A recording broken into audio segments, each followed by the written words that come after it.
Notre miel, il vient essentiellement de l'OFA, qui est l'Observatoire français d'apidologie.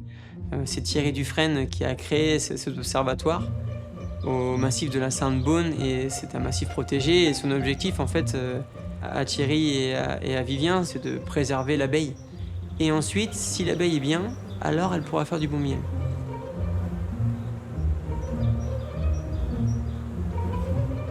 L'abeille, juste, tu inhibes ses sens, c'est-à-dire que la fumée va lui faire croire qu'il y a un incendie. Du coup, elle va aller se gorger de miel et de ressources dans sa ruche, plus penser à ce qu'on fait nous. Donc tu seras plus tranquille. C'est ça. Donc l'apiculteur, son assurance vie, c'est l'enfumoir. Tu peux oublier ta combinaison, mais tu peux pas oublier ton enfumoir.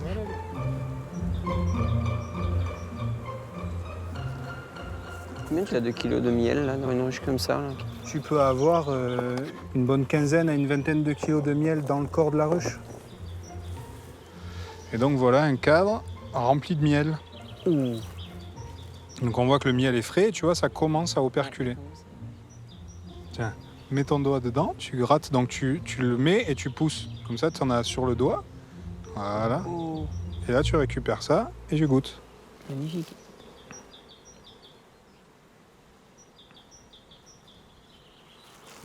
Ça, c'est juste magique. C'est magique. C'est la même sensation que de prendre une framboise, tu sais. C'est ça. Les abeilles sont allées butiner des fleurs, ont récupéré un nectar, l'ont transformé en miel dans leur ruche et on l'a mis en pot.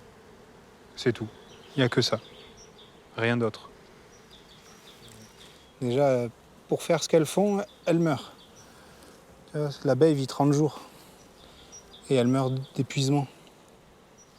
Donc là, l'objectif, là, c'est de faire les futures reines. En fait. C'est ça. C'est vraiment un rucher d'élevage et de sélection. Donc on a un cheptel expérimental de 2000 colonies qui va nous permettre d'avoir sur chaque rucher une très bonne abeille, une moins bonne. Et pourquoi des ruches vont bien alors que d'autres vont mal jusqu'à en mourir et comment y remédier. Impressionnant. Comment ça bourdonne, c'est la première fois que...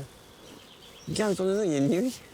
En gros, il y a à peu près 200 000 abeilles autour de nous actuellement. Je serais avec les pâtissiers là et Ce serait fou.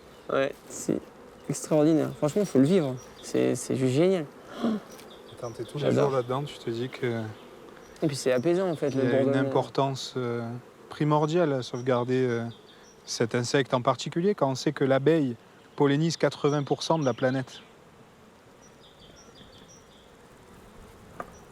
Ici, on va voir une colonie donc, qui est dite orpheline.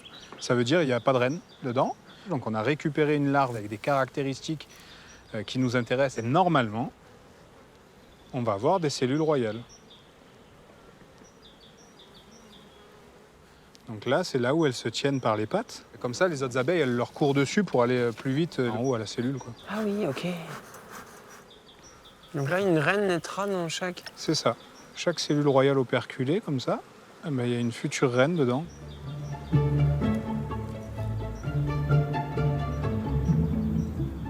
Je pense faire le plus beau métier du monde. Pour moi, parce que j'aime ça, c'est ma passion. Ouais. Mais je sais que tous les matins, quand je me lève, ça a du sens. Et c'est important. Sento in cielo che pioggia di lagrime, pioggia di lagrime. Sirene